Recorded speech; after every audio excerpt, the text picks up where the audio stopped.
한 가지 기쁜 소식을 좀 전해드리고 말씀을 전하려고 합니다.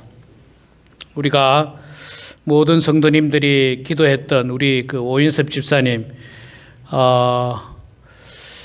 우리 항암 수술을 하셨고, 암 제거 수술하셨고, 또 항암 치료를 하시고, 지금까지 비교적 암 치료를 성공적으로 잘해서 최근에 중요한 검사를 했습니다. 암이 남아있는지 남아있지 않는지. 근데 다행히 거의 암이 없답니다. 거의 없어서 얼마나 기쁜지 모르겠어요. 우리 박수로 한번 격려를 해보도록.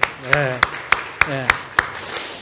물론 이 암이라는 게 없었다가도 또 생겨날 수 있고 그렇지 않습니까? 저도 멀쩡하다가도 얼마든지 생겨날 수 있는데 어쨌든 최근의 검사 결과는 거의 암을 찾을 수가 없답니다. 제가 이 소식을 듣고 얼마나 감사한지 또 얼마나 감격스러운지, 처음 우리 집사님 암에 걸렸다는 이야기 들었을 때 처음엔 사기라고 그랬거든요. 사기. 처음에 사기라 그랬어요. 암 사기. 그러다가 이제 사기는 아니고 한 3기쯤이라 그랬는데, 저도 이 폐암에 대해서 모르니까 인터넷으로 공부를 좀 했더니 폐암이 참 고약한 암이더라고요. 폐암이. 이게 무슨 스스로의 어떤 기능을 못하기 때문에 아픈지도 몰라요. 폐는 스스로의 어떤 그게 없어서. 그래서 폐암을 발견할 때는 굉장히 늦게 발견한대요. 다들. 그래서 마지막 4기쯤 돼서 발견하면 늦어서 수술도 어렵고, 4기가 되면 수술이 어렵다고 하네요. 수술도 어렵고, 그러다가 거의 많은 분들이 돌아가시는 경우가 많다는데, 3기는 굉장히 애매하대요. 수술을 할 수 있는 케이스도 있고 할 수 없는 케이스가 있다는 거예요. 3기는.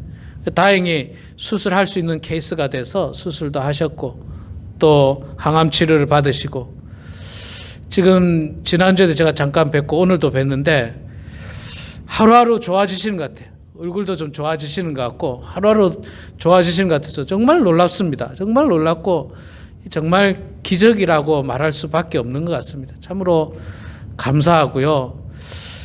다시 한 번 더 제가 마음속에 또 확신하는 거는, 그래 맞다. 기도하면 된다.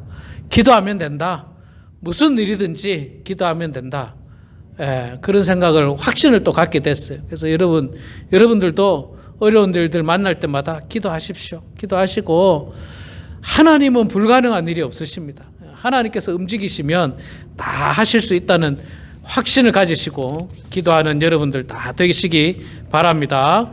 여러분들 뿐만 아니라 여러분들 자녀들을 위해서도 기도하시고 손주들을 위해서도 기도하시고, 얼마나 험한 세상에 살아가고 있는 아이들입니까? 그들을 위해서 기도하셔서 그들이 인생 가운데 승리하는 그런 여러분들 다 되시길 바라겠습니다. 한 가지 더 기도 제목을 또 드리는데, 제가 잠깐 기도했지만 여러분 뉴스를 보셔서 아시지만 지금 참 사실 좀 위험한 시기입니다. 지금이 우크라이나와 러시아의 전쟁으로 말미암은 핵무기 이야기가 지금 자꾸 나오고 있잖아요. 핵전쟁을 하겠다는, 러시아에서 아마도 우크라이나 쪽으로 핵무기를 발사하면 또 미국이 그걸 가만히 있지 않거든요. 나토하고 미국이 가만히 있지 않겠다라고 지금 이야기하고 있고, 이렇게 되면 정말 무서운 세상이 일어납니다. 러시아나 미국이나 핵무기가 수천 개씩 가지고 있어요. 미국은 벌써 10년 전에 공식적으로 핵무기 7,000개를 가지고 있다고 이야기했고요. 10년 전에. 러시아도 그에 못지않게 핵무기를 많이 가지고 있어요. 어마어마한 무서운 일입니다. 여러분, 이게 가볍게 생각하시면 안 되고, 우리가 정말 이 땅의 평화를 위해서 또 기도하는 그런 여러분들 다 되기를 소망합니다. 자, 오늘 우리가 말씀의 제목이 베드로의 고백입니다. 제가 지금 예수님의 제자들에 대해서 말씀을 전하고 있는데, 목사님 예수님의 제자를 언제 다 전하시려고 12명이나 되는데 벌써 베드로만 지금 3번째입니까? 4번째 하고 있죠. 그런데 여러분, 예수님의 제자가 12명이기는 하지만 베드로가 그 중에서도 가장 중요한 인물이고 가장 성경에 기사가 많이 나오고 가장 하여간 중요한 인물이에요. 12명 중에 베드로의 분량으로 따지면 약 70%에서 80%가 이 베드로가 다 차지한다고 해도 과언이 아닙니다. 몇몇 제자들은요, 설교할 게 없을 만큼 기사가 없어요. 뭐 다데오, 뭐 바돌로메, 뭐 이런 사람들은 무슨 성경에 기사가 없어요. 무슨 뭘 했다, 뭐 물론 그들이 별 볼 일 없는 제자라는 말은 결코 아닙니다. 그저 성경에 특별한 그 어떤 언급이 안 되었을 뿐이지 그들도 마지막까지 예수님의 제자로서 열심히 사역을 했습니다. 그런데 성경에 기록된 사람은 베드로가 제일 많다는 거예요. 7, 80%예요. 그래서 베드로만 봐도 우리가 예수님의 제자를 7, 80%본 거하고 다름이 없습니다. 그래서 여러분, 제가 베드로를 조금 더 길게 이렇게 하게 된 이유가 그 이유니까 기억하시고, 나중에 특별히 언급이 많이 안 된 제자들은 묶어서 아마 빨리 지나가게 될 겁니다. 그러니까 12명의 제자라고 해도 뭐 그렇게 많이 걸리지는 않을 것입니다. 자, 오늘은 베드로 하면 빼놓을 수 없는 기사입니다. 베드로의 고백이죠. 그 유명한 마태복음 16장 16절의 말씀, 주는 그리스도시요 살아계신 하나님의 아들이십니다. 여러분, 이 베드로의 고백은요, 정말 놀라운 고백입니다. 정말 놀라운 고백이에요. 그 말 한마디가 여러분, 우리가 참 소중하다는 거 알지 않습니까? 우리 속담에도 말 한마디로 천냥빚을 갚을 수 있다. 말 한마디로 정말 모든 문제를 해결할 수 있다. 뭐 그런 이야기가 있는데, 제가 엊그저께 저녁에 이 야외배 기차여행 문제를 놓고 하다가 마지막에 제가 거의 저녁 때쯤에 이제 도시락 업체에다 전화를 했어요. 여기서 안 해주면, 캔슬을 안 해주면 할 수 없다. 이거 들고 근처에라도 가자. 이런 마음으로 전화를 했고, 해주면 정말 고맙지 했는데, 전화를 했더니 아무 소리도 안 하고 해주겠다는 거예요. 괜찮다는 거예요. 야, 제가 그냥 마음속으로 내가 다음에 가면 팁을 좀 드려야 되겠다. 팁을 드려야 되겠다. 이거 뭐 안 된다 해도 저는 할 말이 없지 않습니까? 제가 약속을, 물론 제가 디파짓하고 그랬지는 않았어요. 그래도 약속은 했으니까 제가 지켜야 되는 내용이니까 내가 가서 가지고 와야지 생각은 했었고, 그런데 그걸 정말 뭐 싫은 소리 하지 않고 그렇게 하시죠. 예, 그렇게 하시죠. 좋은 사람이에요. 여러분, 한남체인 반찬부에서 했는데 좋은 사람입니다. 누군지 얼굴은 제가 몰라요. 얼굴은 모르는데 좋은 사람이에요, 진짜. 금요일 저녁에 제가 전화했거든요. 그 정도면 재료도 사놓을 수 있고 뭐 준비를 어쩌면 한 절반을 했을 수도 있는지는 모르겠어요. 안 했을 수도 있겠지만 어쨌든 그건 전 잘 모르고, 그냥 욕심에 의하면 안 됩니다. 뭐 다 준비됐으니까 내일 꼭 약속 지키세요. 이럴 수도 있는데, 아주 그냥 흔쾌히 군말하지 않고 그렇게 해주니까 제가 너무 고마워가지고 내가 다음에 가면 꼭 인사를 해야 되겠다. 어떻게 하든지 인사해야 되겠다. 참 이 말 한마디가 참 중요하고 소중합니다. 베드로는요, 이 고백 하나, 이 말 한마디로 그 인생이 진짜 여기서 바뀝니다.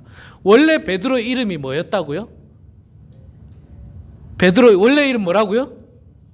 시몬. 예, 시몬이었죠. 예, 원래 이름이 시몬입니다. 17절에 보면 예수님께서 이렇게 말하죠. 예수께서 대답하여 이르시되 바요나 시몬아, 바요나 시몬. 바라고 하는 말은 아들, 요나는 아버지, 존을, 요나의 아들 시몬아. 이때도 시몬이라 불렀어요. 예수님은 시몬아. 원래 베드로의 이름이 시몬이라 했죠. 근데 예수님께서 베드로를 처음 만났을 때, 동생 안드레를 통해서 처음 만났을 때, 시몬아, 네가 이제 장차 뭐가 될 것이다?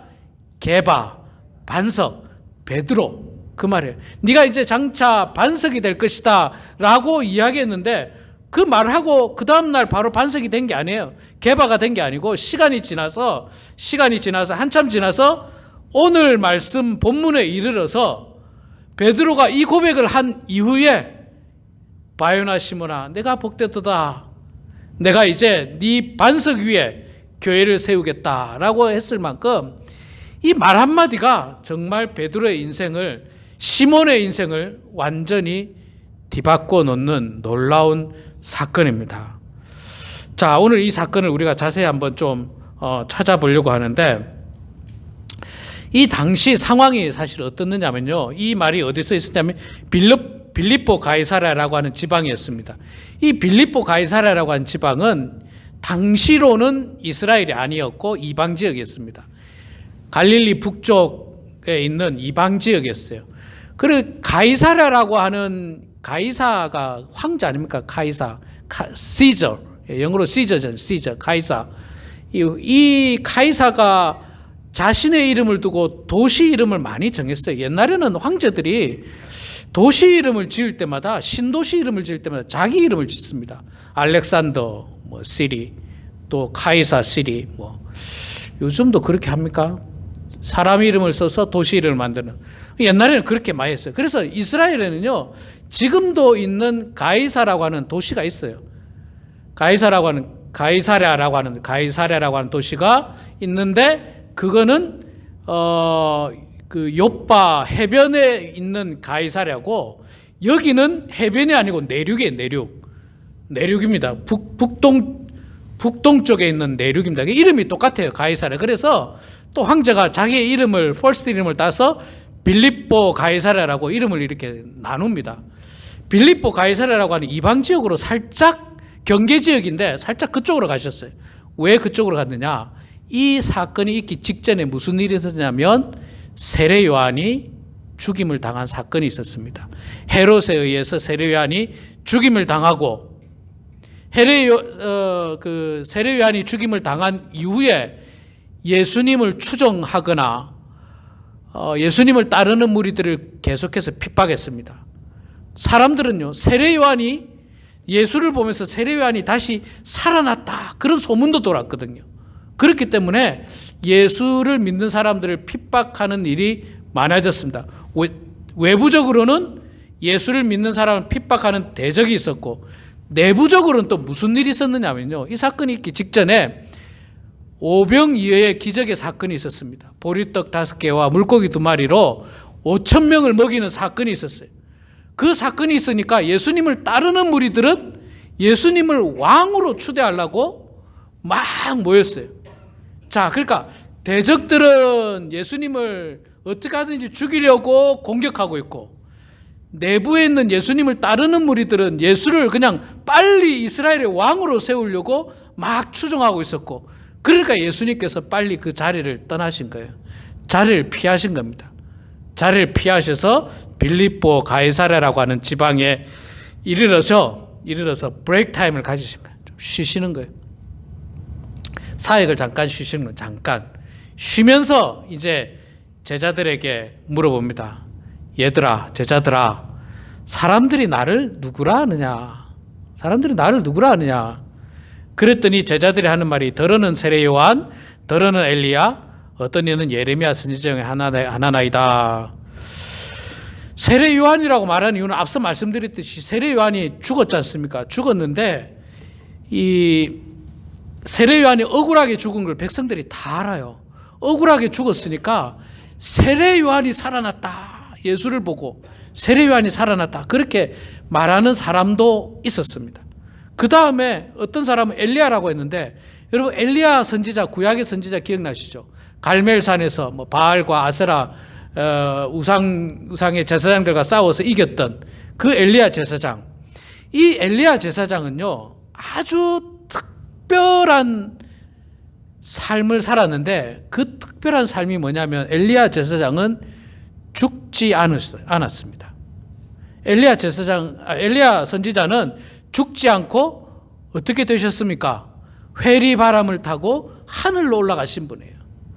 그래서 많은 이스라엘 백성들은 엘리야는 죽지 않았기 때문에, 하늘로 올라갔기 때문에 그분이 언젠가 다시 내려올 거다, 다시 내려올 거다, 그렇게 생각을 했어요. 그래서 예수님께서 사역하실 때 예수님을 많은 사람들이 엘리야가 오셨다, 엘리야가 오셨다, 그렇게들 이야기했습니다.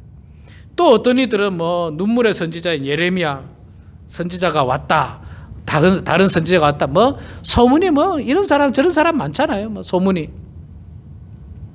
이게 당시 백성들의 이야기였어요. 이거는 뭐 제자들이 만들어낸 말이 아니라 진짜 백성들 사이에서 있었던 이야기입니다. 자, 그런데 오케이. 백성들은 그렇게 말을 하는데, 자, 그러면 너희는 나를 누구라 하느냐?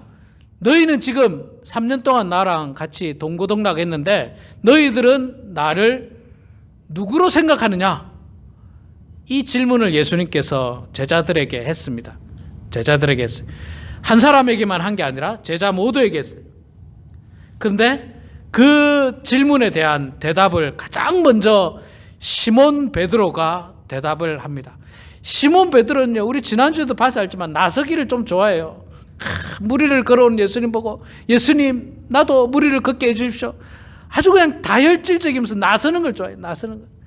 그 뒤에 있으면 그 실수를 안 할 텐데, 좀 천천히 나서면 실수 안 할 텐데, 베드로는 늘 먼저 나서서 실수도 먼저 하고요. 또 보면 먼저 나서서 축복도 먼저 받아요. 축복도. 그러니까 제가 보니까 이 믿음 안에서는 열심히 좀 나서야 돼. 열심히. 이 믿음 앞에서는. 예. 자, 이 질문에 베드로가 나서서 대답합니다. 주는 그리스도시요 살아계신 하나님의 아들이시니이다. 여러분, 이 대답이 왜 중요하냐면 굉장히 중요한 내용이 이 대답이. 자, 그리스도라는 말은요, 메시아라는 말입니다. 이 땅의 백성들을 구원할 자 메시아라는 거예요. 이 그리스도라고 하는 말이 왜 중요하냐면 이스라엘 백성들은 수천 년 동안 구약시대 때부터 신약시대에 이르기까지 수천 년 동안 메시아 대망 사상이 있었어요. 메시아가 이 땅에 다시 오셔가지고 우리 모두를 구원해 주실 것이라고 하는 메시아 대망 사상, 메시아를 꿈꾸는 사상이 수천 년간 그들 마음속에 있었습니다. 1년에 있었던 게 아니고 수천 년 동안. 그래서 이스라엘은요, 여러분 우리가 역사를 통해서 봤습니다. 이스라엘은 우리 대한민국 역사보다도 훨씬 더 많은 외침을 당하고 나라가 망한 경험이 있는 나라예요. 이스라엘이 바벨론에 망했었죠. 페르시아에 망했었죠. 헬라에 망했죠. 로마에 망했죠. 그 후에 로마에서 갈라진 네 개의 나라에 의해서 또 망했죠. 또 로마에 의해서 집권을 당하죠. 이런 나라가 망한 역사가 너무나 오래 있었어요. 너무나 오랫동안 나라가 망한 역사. 그래서 나라가 망하면 뭡니까? 노예가 되는 거지 않습니까? 딴 게 있습니까? 다니엘이 노예로 잡혀가고 다 노예로 잡혀갔잖아요. 그때 당시 사람들이 70년간 노예로 다 노예. 그러니까 그들 마음속에는 이 괴로운 세상, 하나님의 그 메시아가 빨리 이 땅에 오셔가지고 이 나쁜 놈들 싹 몰아내고 우리를 다 구원해 주실 것을 날마다 기도하고 날마다 꿈꾸고 날마다 소망했던 분이 바로 메시아 그리스도라는 겁니다. 그리스도. 그렇기 때문에 여러분, 그리스도라는 말은 함부로 꺼내는 말이 아니었어요. 그들에게 그리스도는 곧 하나님이시거든요. 하나님이 이 땅에 오심을 이야기하는데, 그런데 베드로가 예수님 앞에서 주는 그리스도시요, 아예 그냥 선포를 해버린 거예요. 선포를. 그냥 세상에 별볼일 없는 어부 한 사람이 예수님을 향해서 그냥 선포를 해버렸어요. 예수님, 당신은 그리스도이십니다. 이 땅을 구원하실 그리스도이십니다. 라고 고백을 한 겁니다. 그러니까 이거는 보통 고백이 아니에요. 보통 고백이 아니에요. 그러면서 아울러서 살아계신 하나님의 아들이십니다. 앞에 이 대답은요, 백성들이 한 대답은 정답이 아니에요. 세례요한도 아니었고 엘리야도 아니었고 예레미야도 아니었습니다. 예수님은 그분이 아니었어요. 예수님은 누구였느냐? 그리스도시요 살아계신 하나님의 아들이십니다. 얘들아, 너희는 나를 누구라 하느냐? 라고 하는 질문에 이 대답은 100점 만점에 100점이에요. 100점 만점에 200점이에요. 200점. 정말 이거보다 더 훌륭한 대답이 사실 없습니다. 이거보다 더 훌륭한 대답이 없어요. 너무너무 훌륭한 대답을 한 거예요. 너무너무 훌륭한.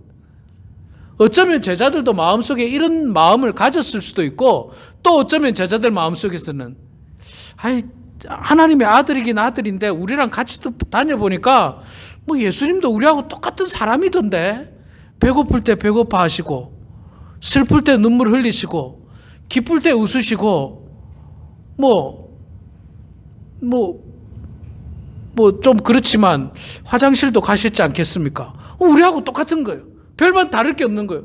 그러니까 우리랑 똑같은데 어떻게 그분이 그리스도이실까? 어떻게 그분이 하나님의 아들이실까?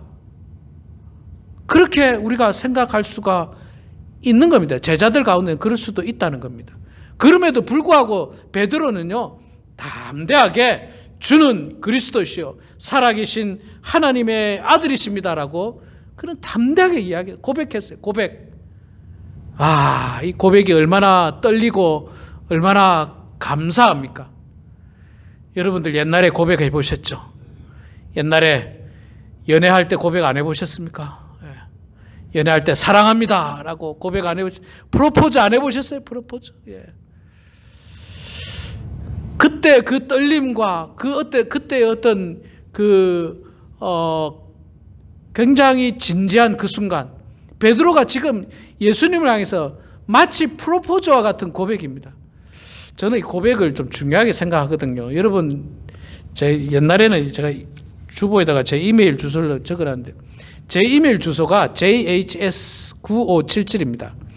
jhs는 장현석의 앞자를 딴 거예요. 9577은요, 제가 집사람에게 고백한 날이에요. 제가 집사람에게 고백한 날. 95년도 7월 7일. 그리고 제가 97년 1월 달에 결혼했거든요. 그때 제가 고백을 하고. 그래서 제가 이걸 영원히 잊지 않으려고 제 이메일에다가 9577을 넣었어요. 지금도 아직도 제가 그거 씁니다. jhs9577@hotmail.com. 제가 이걸 쓰고 있는데, 제가 고백한 날이에요. 그날을 잊지 말자는 거죠. 그 고백을 잊지 말자는 거죠. 베드로의 이 고백은 정말 놀라운 고백이에요. 잊을 수 없는 고백이에요. 제가 이 베드로를 설교하다가 사실은 다른 거를 베드로를 짧게 하려고 베드로의 그 배신, 닭 울기 전에 3번 배신한 걸 이번 주에 할까 했는데, 이 베드로의 고백을 빼놓을 수가 없었어요. 이 훌륭한 고백을, 이 놀라운 고백을 빼놓을 수가 없어요. 이 정말 축복을. 자, 이게 얼마나 놀라운가 하면, 이 정답을 말한 베드로에게 예수님께서 이제 상을 주셔야죠. 대답을 100점짜리 대답을 했으면 상을 줘야죠. 상을 주는데 이 상이 보통 상이 아니에요. 보통 상이 아니에요. 정말 말도 안 되게 엄청난 상을 받습니다. 자, 보십시다. 18절부터 나오는데, 또 내가 내게 17절부터 보시다. 예수께서 대답하여 이르시되, 바요나 시므나 네가 복이 있도다. 네가 참 복이 있다. 18절에 또 내가 내게 이르노니 너는 베드로라. 이제 베드로라고 이제 선포하잖아요. 옛날에는 바요나 시몬이었어요. 근데 이제부터는 내가 너를 베드로라. 내가 이 반석 위에, 베드로라고 하는 네 이름 위에 내 교회를 세우리니 음부의 권세가 이기지 못해. 베드로라고 하는 반석 위에 나의 교회를 세우겠다. 주님의 몸된 교회를 세우겠다. 이렇게 예수님께서 선포를 하신 겁니다. 그러니까 이 땅에 있는 모든 교회들은요, 베드로라고 하는 반석 위에 세워진 교회고, 그리고 이 땅에 있는 모든 교회는 어떤 장로님 것도 아니고 어떤 목사님 것도 아니고 누구 거라고요? 예수님 거예요. 내 교회라고 했지 않습니까? 내 교회. 내 교회를 내가 세운다. 돈 헌금 많이 하는 사람의 교회가 아니에요. 교회를 개척한 목사님의 교회도 아니에요. 이 교회는 하나님의 교회입니다. 하나님의 교회. 하나님의 교회를 베드로라고 하는 이름 반석 위에 그 교회를 하나님께서 세우셨어요.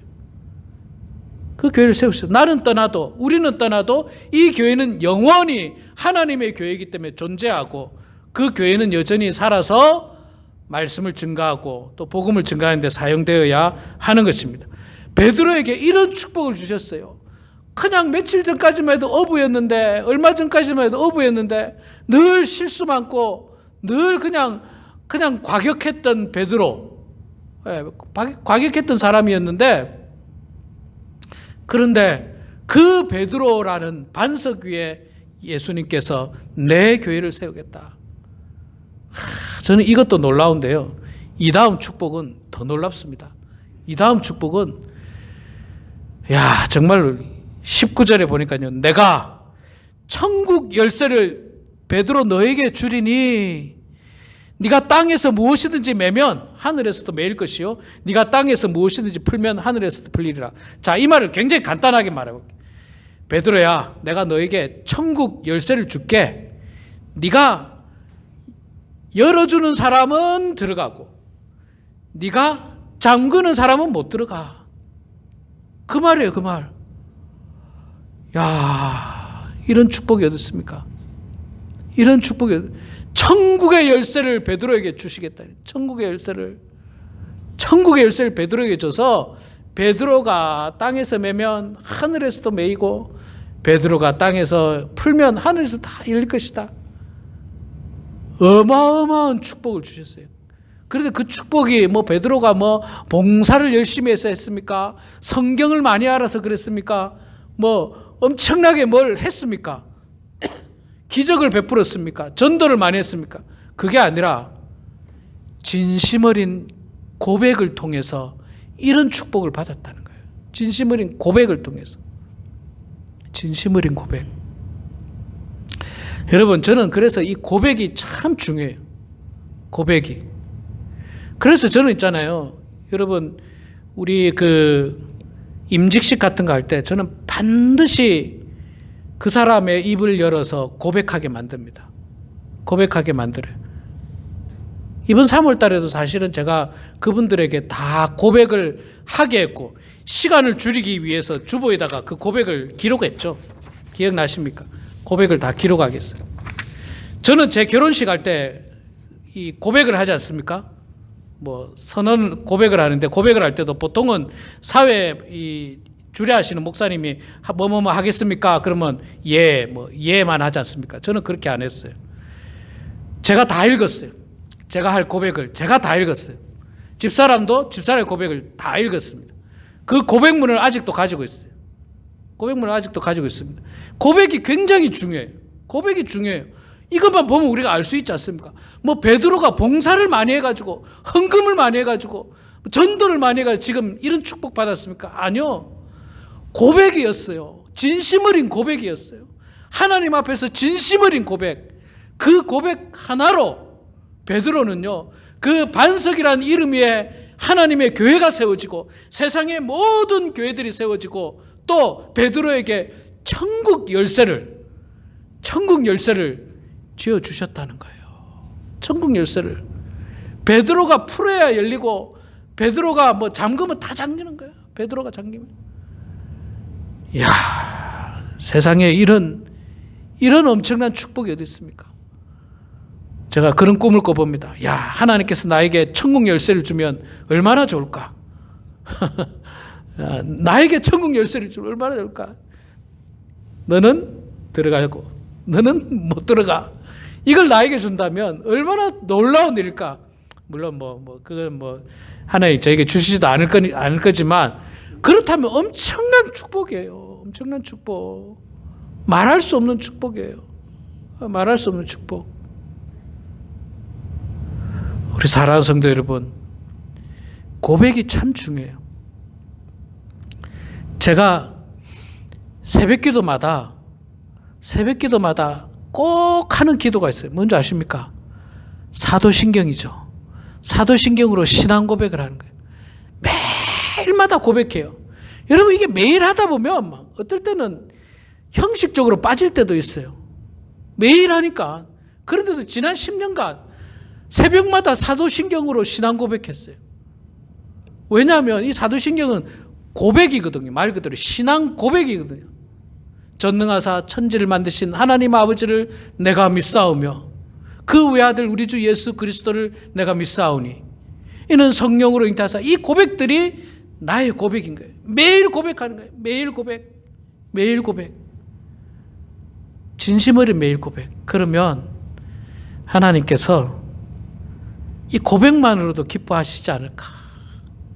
우리 사랑하는 성도 여러분, 오늘 이 베드로의 고백을 보시고 이 베드로의 고백을 통해서 예수님께서 얼마나 큰 축복을 하시는가를 보시면서 여러분들도 날마다 하나님 앞에 고백하시기 바랍니다. 그 고백이 어려우면 마태복음 16장 16절에 고백만 하셔도 돼요. 주는 그리스도시요 살아계신 하나님의 아들이십니다.